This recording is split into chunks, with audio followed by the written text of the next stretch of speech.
Ya apa? Bahasa Cina langsung lancar. Udah lumayan sih, udah just dah. Justice. Tapi lek Jawa saya ingat. Ya saya ingat lah, gak mungkin lali saya. Iya, mantap.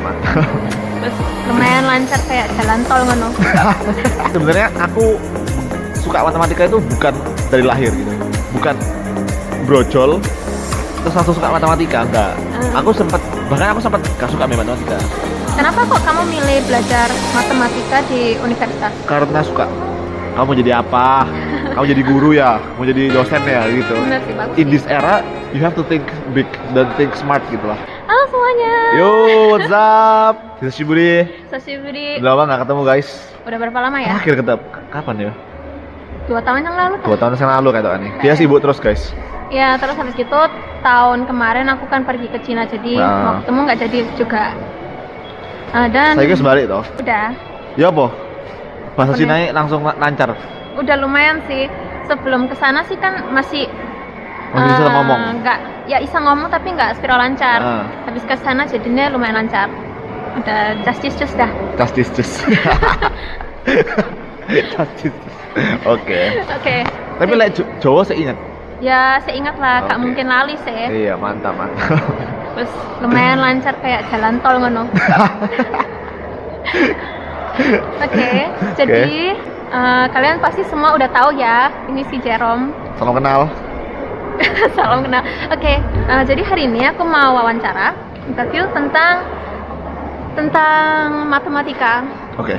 Oke, jadi aku mau tanya, kamu kenapa kok suka matematika dan sejak kapan? Kenapa suka matematika? Jadi sebenarnya aku suka matematika itu bukan dari lahir gitu.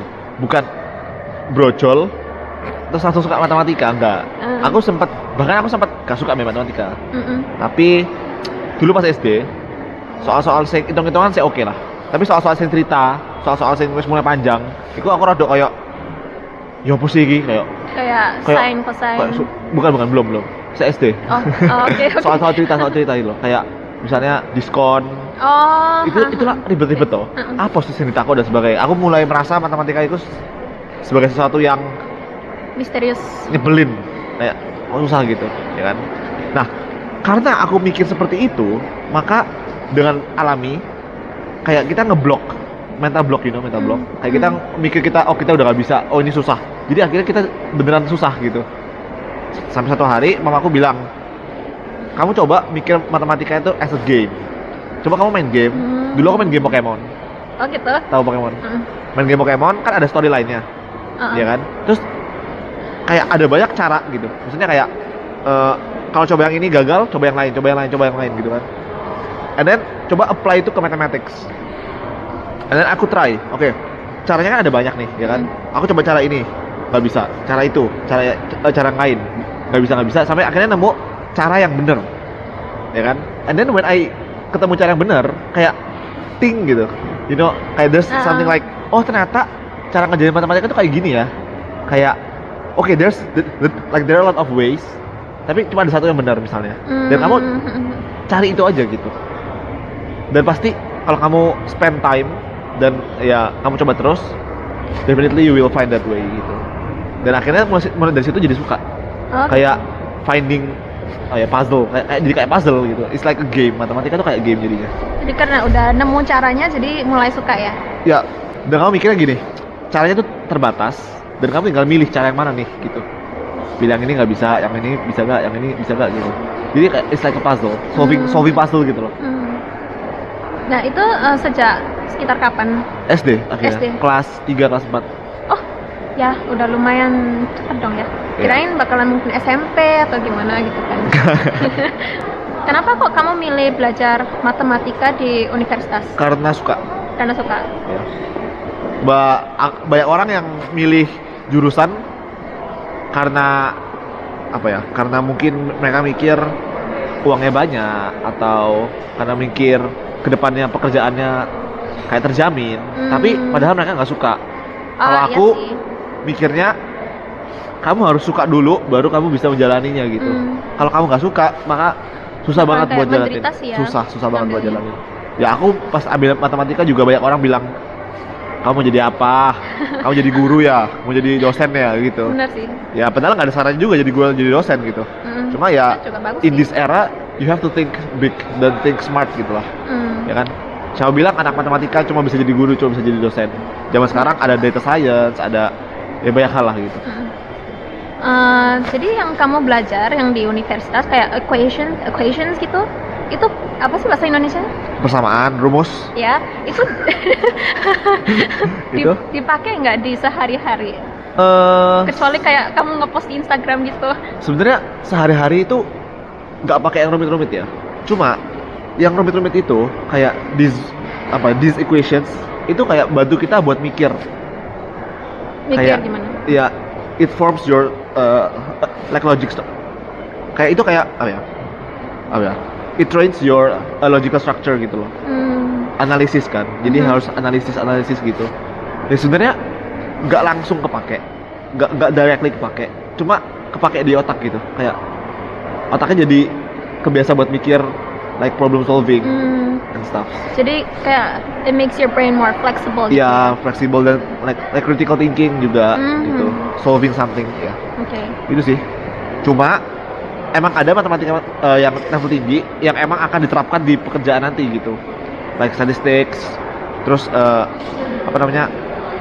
Asuransi gitu, keuangan, bank. Di bank itu kan semua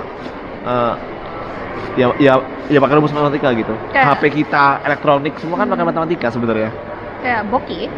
Buk gitu. Apa ya? Itu bookkeeping. Iya. Gitu. Ya, kayak gitu. Semua kan kepake ujung-ujungnya gitu. Apa yang paling susah menurut kamu dengan yang kamu pelajari sekarang? Apa yang paling susah? Maksudnya, Bukan rumusnya sih, tapi kayak ngitungnya, apa mikirnya atau apanya gitu yang paling susah mikirnya. mikirnya. Because matematika di kampus udah beda banget sama di SMP, SMA. SMP, SMA kan masih ngitung ya, ada angkanya. Di kampus udah nggak ada angka. Nggak ada angka. Nggak ada angka, bener-bener cuma fungsi atau angka gitu. Jadi bener-bener abstrak.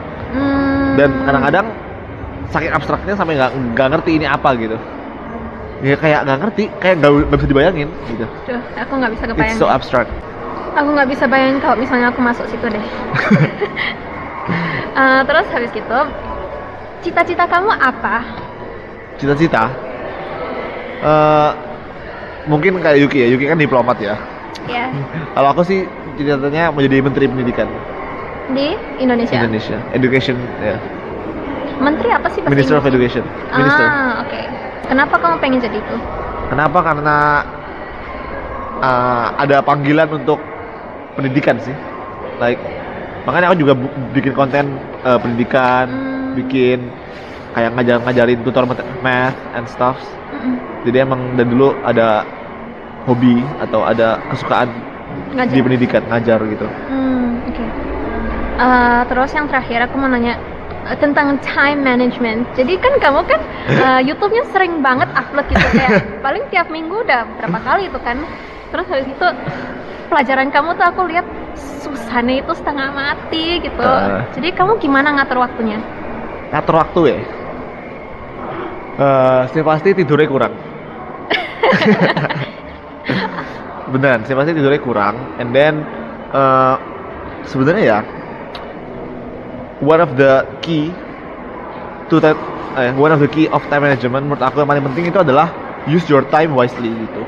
Banyak orang yang apa ya, misalnya belajar nih, habis itu lihat HP, and then nggak sadar 1 Udah jam, 2 lama. jam, desho. Terus kan? Terus misalnya di kereta atau di mobil, kita choose untuk apa, nonton atau apa, padahal kita bisa Belajar. do something gitu.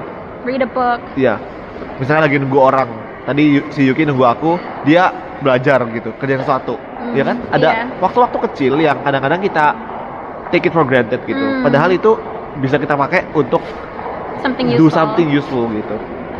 Yang which is banyak orang yang mungkin lupa gitu. Gitu sih, kebanyakan. Jadi kamu biasanya tidurnya jam berapa gitu? Jam 3, jam 4, Tiap hari? maybe. Ya, kadang-kadang jam 5. Bangunnya? Bangunnya jam, kalau nggak ada kuliah ya bisa bangun siang.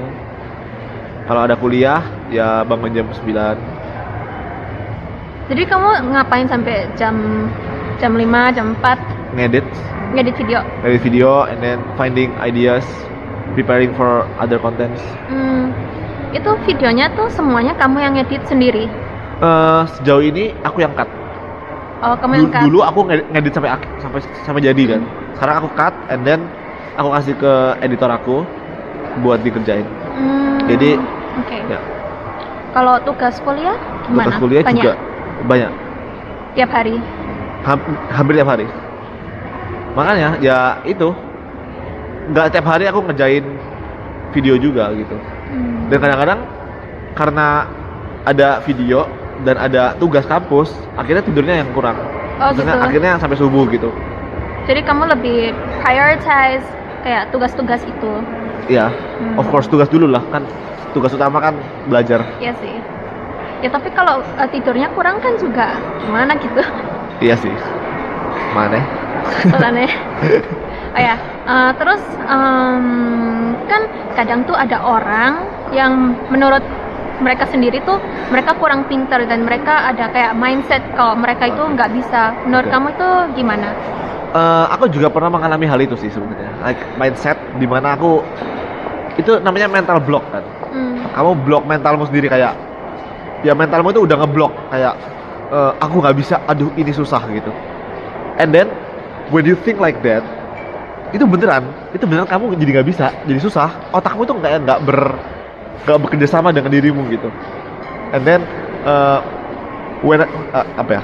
Dan waktu aku coba mikir sebaliknya, itu apa ya? Otak tuh jadi lebih bisa mikir gitu, lebih fresh dan akhirnya kesimpulannya itu jangan pesimis gitu. Ya kan? Jangan pesimis, coba dulu optimis gitu. Dan jangan gampang nyerah gitu loh. Banyak orang yang kayak matematika, ngeliat sedikit soal panjang langsung nyerah, ngeliat soal ribet dikit langsung nyerah. Padahal kalau kita kerjain pelan-pelan pasti bisa gitu. Aku juga kadang-kadang dulu ada soal yang 3 hari aku baru bisa, 4 hari yang kerjain baru bisa, yes. Cuma kuncinya ya menurut aku sih itu sih. Gitu. Jadi yang penting harus positive thinking gitu ya? Ya, memang ada talenta, ya, memang ada talents yang penting. Tapi talents itu menurut Angela Duckworth ya, itu kayak makar psikologis gitu. Dia ngomong kayak talents itu adalah rate atau speed doang. Kamu bisa belajar sesuatu yang baru. Kayak misalnya Yuki punya talent di bahasa. Dia bisa belajar bahasa dengan cepat. Misalnya effortmu 100, kamu bisa menguasai 300 misalnya. Tapi kalau aku nggak ada talent di bahasa, effortku 100, aku cuma bisa menguasai 100 misalnya, something like that. Jadi dia lebih cepat belajar daripada aku. Tapi aku juga bisa, meskipun talentku lebih kecil atau aku nggak ada talent, aku tetap bisa. Cuma memang effortnya butuh lebih keras. Itu sih. Jadi bagi kalian semua, jangan pantang menyerah dan selalu coba sebelum menyerah, gitu ya. Bener. Jangan langsung nyerah gitu. Kalau lihat sesuatu, lihat masalah kehidupan, masalah anything, masalah gitu. Nggak cuma ujian, masalah kehidupan juga. Tenang, pikirin baik-baik, take your time. Jangan langsung, aduh nggak mungkin sih ini, aduh nggak bisa sih ini. Udah, kalau udah kayak gitu, fix. Bye-bye sih. Susah. Oke, jadi interview kali ini sampai sini dulu. Udah selesai. Udah sih. Ada satu lagi sih. Oke, jadi nanti jangan lupa juga mampir ke channelnya Jerome. Nanti kita juga mau collab di channel dia juga. Oke. Jangan lupa like, comment, dan subscribe. Bye-bye. Bye.